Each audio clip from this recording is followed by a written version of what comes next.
انقلاب انقلاب انقلاب، ازادي ازادي ازادي. ویم دا د احمد شاه ابدالي لښکرې دي، دا د محمود غزنوي لښکرې دي.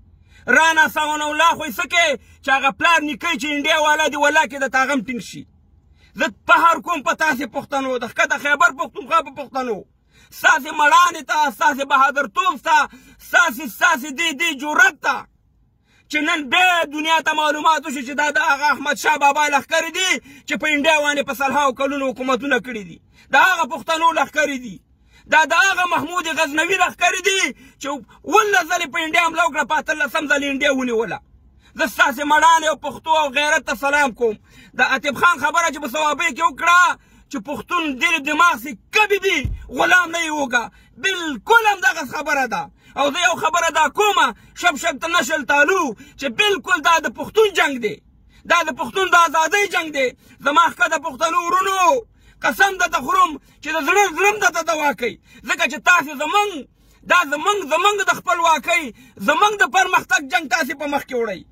ځکه چې دا 83 کاله کېږي چې دا پاکستان په نوم باندې یو غلام ریاست یې دلته راوړی، تاسې او موږ یې تباه او برباد کړو. 46 کاله یې زما په افغانستان کې تباه او برباد کړو. زمونږ خویندې میندې، زمونږ بچیان یې په وینو کې اخته کړه د دغه پنجاب دهشتګرد ریاست د لاسه، د دغه جرنالانو کرنیلانو دهشتګرانو د لاسه زمونږ په وطن کې یو اعلان شوی جنګ یې کړی. زمونږ خویندې میندې نن د یو وخت ډوډۍ دپاره بورکا چولې په قطارونو کې ولاړې، دا د چا د لاسه؟ دا د دې پنجاب دهشتګرد او د دې جرنیلانو کرنیلانو د لاسه. زما ښکته پښتونخوا ورونه چې په لکاو په سعودي او په دوبۍ او په دې ځایونو کې مسافر دي، د چا د لاسه؟ د همدې دهشتګرد پنجاب د لاسه. موږ یې مسافر کړي وو، موږ یې هم ذلیل کړي وو، تاسې هم ذلیل کړي هستئ. دا د ازادۍ جنګ دی. زه هغه افغانانو ورونو ته وایم چې دې وخت کې د عمران خان سره یا د پي ټي آی والا سره بالکل مخالفت مه کوئ. تیر په هیر راځئ چې د نوې نه خبره شروع کړو. نو خبره دا ده چې زه خپل ښکته پښتنو ورونو ته وایم چې بالکل تاسې یو داسې انقلاب راوستو چې دنیا به یاده ساتي. انشاءالله دا ستاسې یوازې نه، دا موږ او تاسې لر او بر یو وجود یو چې د وجود یو نوک زخمي کېږي یا تکلیف ورته ټول وجود خوږېږي. موږ لر او بر پښتانه افغانان یې تباه او برباد کړو. دې پنجاب د امریکایانو غلامانو، د برطانیې غلامانو زموږ خویندې میندې تباه او برباد کړې، زموږ زلمیان یې تباه او برباد کړو. موږ یې خیر ته کېنولي وو. زه ښه پرې ستاسې په مړانې ته کوم او زه هغه خپلو افغانانو پښتنو ورونو ته وایم چې هلته چې جلسه وي د پي ټي آی والا ورشئ، د افغانستان یو بیرغ نه په لساو بیرغونه ته داسې ووړئ. انشاءالله د پي ټي آی ورونه به ستاسې هرکلی کوي، ځکه اوس موږ ټولو ته معلومات وشو چې زموږ دښمن څوک دی او موږ څوک نه غواړي چې موږ په پرمختګ لاړ شو، څوک نه غواړي چې څوک غواړي چې موږ تباه او برباد کړي. هغه دغه پنجاب رانا ثناء الله او دغه شهباز شریف دهشتګرد، دغه نواز شریف دهشتګرد او دغه نور جرنیلان او کرنیلانې د دې د لاسه تباه او برباد یو. ما ته ورونه وایي د عمران خان صفت مه کوه. ورونو زه فقط تاسې نه 2 سواله کوم، 2 سواله ده نه کومه.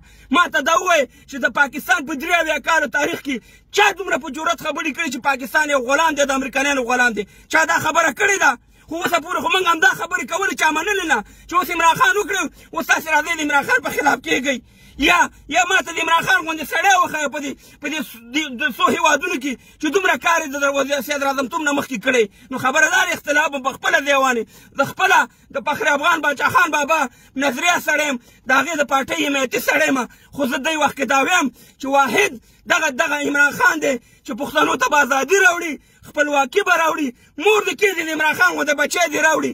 ځکه چې دغه پاکستان او دغه پنجاب او دغه جرنیلان او کرنیلان او دغه خاینین ټولې دنیا ته داسې وښودو چې دا پاکستان نه دی، دا یو غلام هېواد دی. دا 83 کاله موږ سره دوکه وکړه او دا 45 کاله د دې پنجاب د لاسه زموږ افغانستان په اور کې سودي.